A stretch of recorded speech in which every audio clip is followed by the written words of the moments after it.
Hello అండి, ఈరోజు మన టెర్రస్ గార్డెన్లో ఒక చిన్న హార్వెస్ట్ అండి. ఫస్ట్ పచ్చిమిరపకాయలు కోద్దామండి. థర్మాకోల్ బాక్స్లోనే ఈ మొక్క వేశాను. దగ్గరగా ఒక 5 నెలల వరకు 5 నెలల నుంచి కూడా మనం కాపు తీసుకుంటున్నామండి. ఇంకా మంచిగా వస్తుంది. పూత పింద కూడా ఇంకా చూసారా ఎంత పింద ఉందో, సన్నగా చిన్న కాయలు. లైట్గా ఆకుముడత ఎఫెక్ట్ అయిందనమాట. పుల్లటి మజ్జిగని స్ప్రే చేస్తూ ఉన్నానండి కంటిన్యూస్గా, వారానికి 2 సార్లు అలాగా.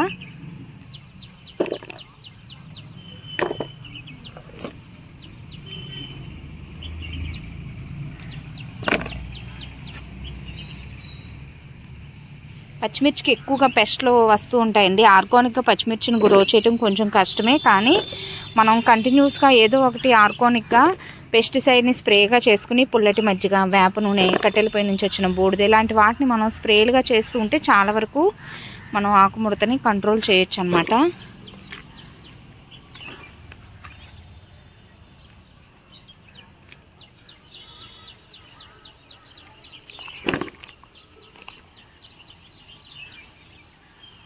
పదిహేను రోజులకు ఒకసారి కంపల్సరిగా బాగా మాగిన పశువుల ఎరువుని అన్ని రకాల మొక్కలకి కూడా వేస్తూ ఉంటానండి.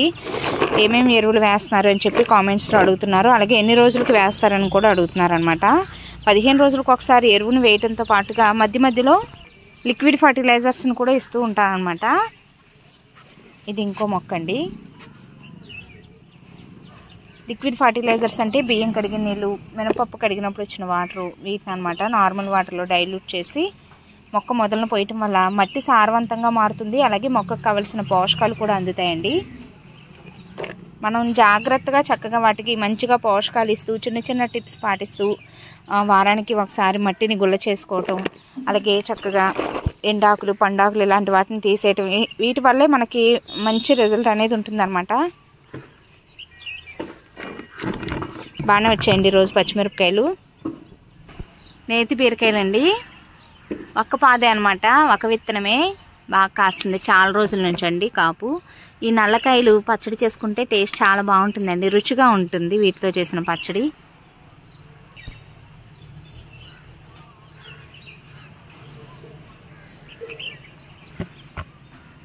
చూసారా తీగ చివరికంతా పాకింది, పిందలండి.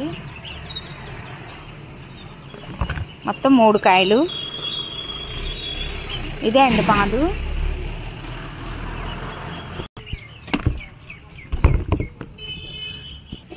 అలాగే క్యాబేజీని కూడా కోద్దామండి. చాలా రోజుల నుంచి శీతాకాలం స్టార్టింగ్ నుంచి కూడా మనం క్యాబేజీ, క్యాలీఫ్లవర్ని గ్రో చేసుకుంటున్నాము. బ్యాచ్లుగా వేసుకుంటే చక్కగా వారానికి ఒకసారి అలా మనం ఒక పువ్వుని హార్వెస్ట్ చేసుకోవచ్చు.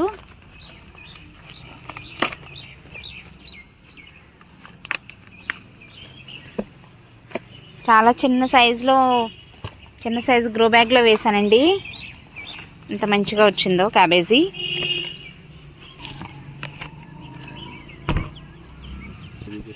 క్యాలీఫ్లవర్ని కూడా ఇలాంటి గ్రో బ్యాగ్స్లోనే వేసి చక్కగా పెంచాను అనమాట. చాలా పువ్వుల్ని హార్వెస్ట్ చేసుకున్నాము. ఇక్కడ ఏమైందంటే యాక్చువల్గా నేను ప్రతి సీజన్లో కూడా వేస్తున్నాను. అయితే ఒక చెట్టుకి ఒక పువ్వే వస్తుంది అని చెప్పి అనుకుంటూ ఉంటాం కదండి. నేను కూడా అలాగే అనుకున్నాను. అయితే ఇది ఫస్ట్ ఈ పువ్వుని హార్వెస్ట్ చేసేసాను. చూసారా ఇక్కడ బ్యాగ్ కూడా పాడైపోయింది. ఇదిగోండి ఈ పువ్వుని హార్వెస్ట్ చేసిన తర్వాత ఈ పక్క నుంచి చూసారా ఎన్ని మొక్కలు వచ్చాయో.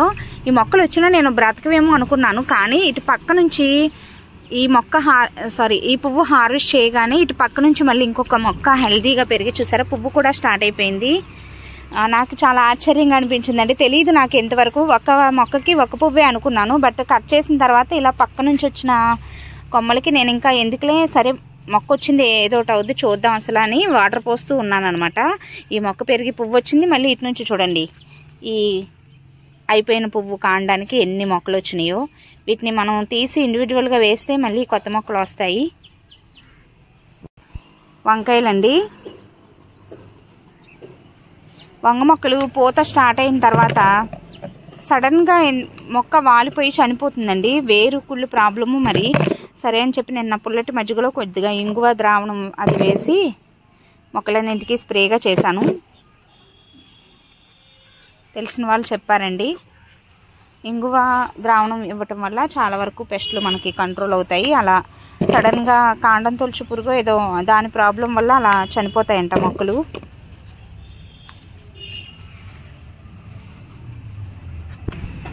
మూడు రకాల వంకాయల్ని మన గార్డెన్లో హార్వెస్ట్ చేసుకుంటున్నాము.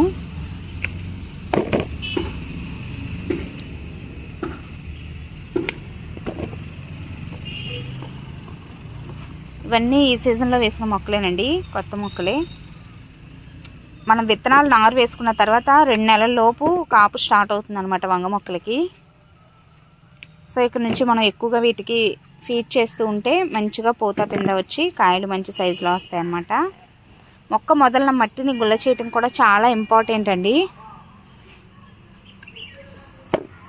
ఇవి లాస్ట్ సీజన్లో వేసిన మొక్కలే.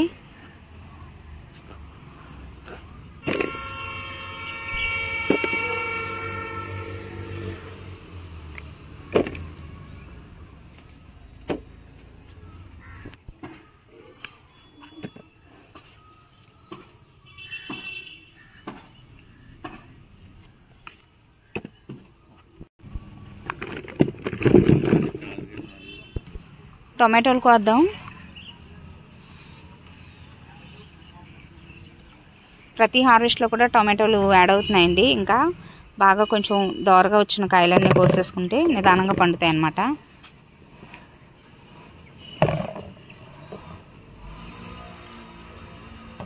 ఇప్పటివరకు వీడియోని లైక్ చేయకపోతే తప్పకుండా లైక్ చేసి ఛానల్ని సబ్స్క్రైబ్ చేసుకోండి. మీరు ఇచ్చే లైక్ వల్ల ఈ వీడియో ఇంకొంతమందికి షేర్ అవుతుంది.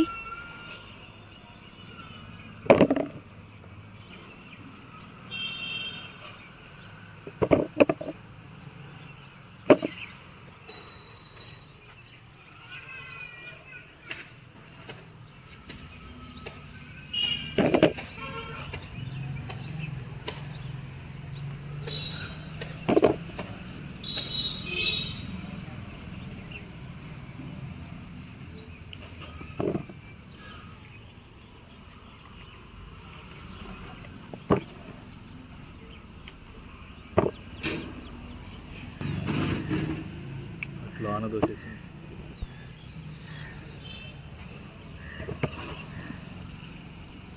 మంచి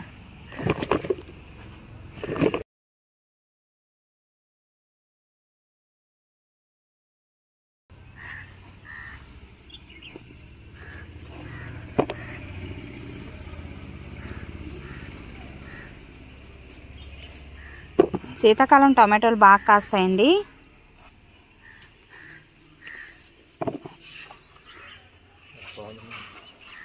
ఇవన్నీ పిందెలు అనమాట. నెక్స్ట్ ముందు రెడీ అవుతాయి అన్నమాట.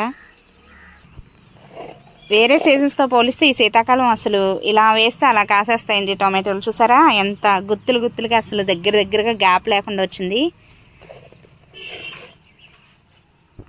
నెక్స్ట్ ఇది సడన్గా చనిపోయిందండి టొమాటో మొక్క. కాయలు కోసేద్దాం. పచ్చికాయలు కూడా పచ్చడికి బాగానే ఉంటాయి అన్నమాట, రోటి పచ్చడికి. వీటికే నేను ఇంగువ ద్రావణం మనం వంగ మొక్కలతో పాటుగా ఇలా సడన్గా చనిపోతున్నాయని చెప్పి టమాటో మొక్కలకు కూడా వేశాను. సో ఈ మొక్క తీసేస్తానండి. నిదానంగా పండుతున్నాయి కానీ ఇంకా తీసేస్తాను. మొక్కను తీసేద్దామని చెప్పి కోసేస్తున్నాను మొత్తం.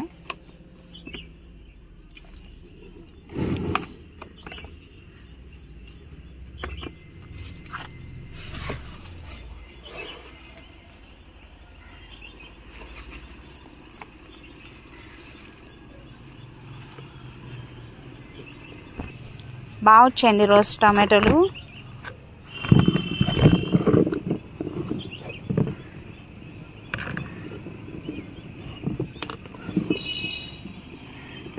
కాకరకాయలు కోద్దాం. కింద నేల మీద కూడా ఉన్నాయండి కొన్ని కాకరకాయలు. కొత్త పాదు పెట్టుకున్నాం కదా, కాపు మొదలైంది అది.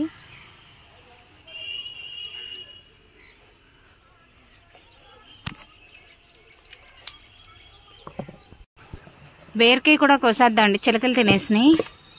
బీన్స్ కూడా పిందెలు పడుతున్నాయి కానీ చిలకలు పాడు చేసేస్తున్నాయి. ఇదిగోండి చూసారా, లోపల ఉన్న గింజ వరకు తిని ఈ పల్పుని కింద పడేస్తాయి. సర్లేండి, వచ్చిన వరకు మనం కోసుకుందాం.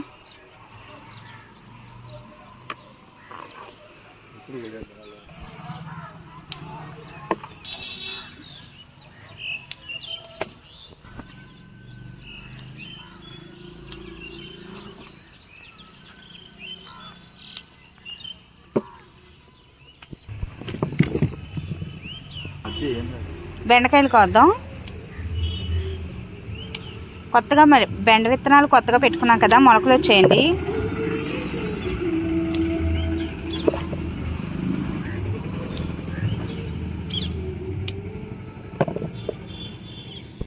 టెర్రస్ పైన కూరగాయలు కొయ్యటం వరకు అయింది. కింద కూడా నేల మీద కొన్ని పాదులు ఉన్నాయన్నమాట, వాటిని కూడా కోసుకొద్దాం. కాకరకాయలు ఉన్నాయండి, కోద్దాం.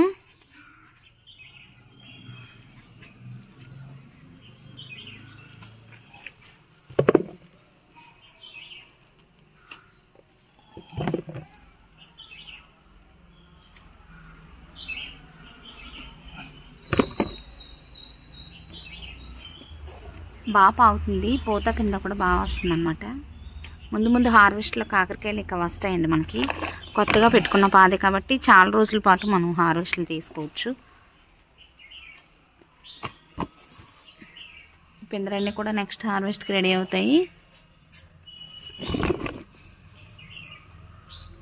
నెక్స్ట్ బీరకాయలు,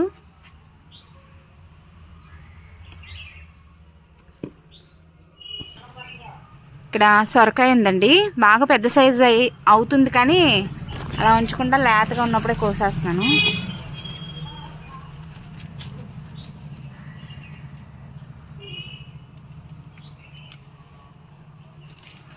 పిందెలు బాగానే వస్తున్నాయిలేండి. బాగా లేతగా ఉందన్నమాట. డబల్ త్రిబుల్ సైజ్ అవుతుందండి ఇది. ఇంకా కూర కూడా ఎక్కువైపోద్ది కాబట్టి చక్కగా ఇలా లేతగా ఉన్నప్పుడే కోసేస్తున్నాను. కనుపు చిక్కుడుకాయలండి.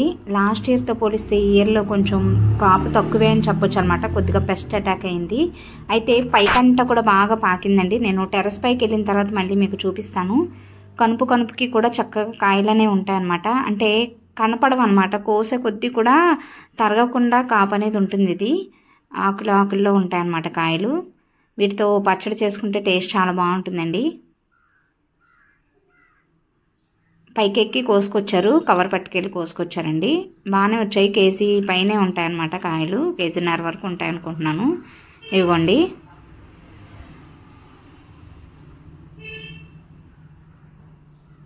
ఇంకా కింద నేల మీద కూరగాయలు కోయటం పూర్తయింది. కింద నుంచి కోసుకొచ్చుకున్న కూరగాయలండి. కనుపు చిక్కుడుకాయలు పాదు పైనుంచి చూపిస్తాను. ఇందాక నేల మీద సరిగ్గా కనపడలేదు కదా, పైకి పాకిందండి. అదిగోండి. వీటి కాయలు కనపడవు అనమాట. ఆకుల్లో కాస్తాయి. కనుపు చిక్కుడుకాయలు కదా. పైకెక్కి కోసుకొచ్చారు. ఆనపాదు కూడా అలాగే ఎక్కింది పైకి. బాగా వచ్చాయండి. రోజు కనుపు చిక్కుడుకాయలు కేజీ పైనే ఉంటాయి. మొత్తం టేబుల్ మీద సర్దేశానండి కూరగాయలని. చాలా కలర్ఫుల్గా ఉందన్నమాట. చాలా వరకు ఈరోజు కనుపు చిక్కుడుకాయలే ఆక్రమించిందండి టేబుల్. ఎక్కువగా వచ్చాయన్నమాట. బట్ వీటిని కోయటం నాకు వీడియో షూట్ చేయటం కుదరదండి. ఈయన పైకి ఎక్కి కోస్తారు. ఇంకా అందుకని పైకి అయితే నేను ఎక్కలేను. అటు స్టెప్స్ అలాంటివి ఏమి ఉండవు అనమాట. అందుకని చెప్పి ఇది కోసి చూపించడం అయితే కుదరట్లేదు. సో అందుకని పాదు వరకు చూపించానండి. ఈరోజు సొరకాయ, ఇది బాహుబలి సొరకాయ అని చూపిస్తున్నాను కదా, ఈ మధ్యకాలంలో బాగా లావుగా పెద్ద సైజులో వస్తుందండి. ఇంకా అంతవరకు అయ్యాక కూర చేసుకోవాలన్నా ఎక్కువైపోతుంది. అందుకని బాగా లేతగా ఉన్నప్పుడే కోసాను. దీనిపైన ఇలా నూగు కూడా ఉందండి చక్కగా. అసలు పాలు పోసి వండితే ఊరికే మగ్గిపోద్ది. నేతి బీరకాయలు కూడా ఈరోజు యాడ్ అయ్యాయి అనమాట. క్యాబేజీ ఒకటి, వంకాయలు, కాకరకాయలు, టొమాటోలు, పచ్చిమిరపకాయలు, ఇలా చాలా సింపుల్గా చక్కగా మన ఫ్యామిలీకి సరిపడా కూరగాయల్ని మనమే ఆర్గానిక్గా గ్రో చేసుకోవచ్చండి. వాటికి సంబంధించిన వీడియోస్ అన్నీ కూడా మన ఛానల్లో ఉన్నాయి. ఇంట్రెస్ట్ ఉన్న వాళ్ళు ఛానల్ని సబ్స్క్రైబ్ చేసుకుని ఫాలో అవుతూ ఉండండి. అలాగే వీడియో నచ్చితే లైక్ చేసి మీ అభిప్రాయాన్ని కామెంట్ సెక్షన్లో తప్పకుండా తెలియచేయండి. Thanks for watching.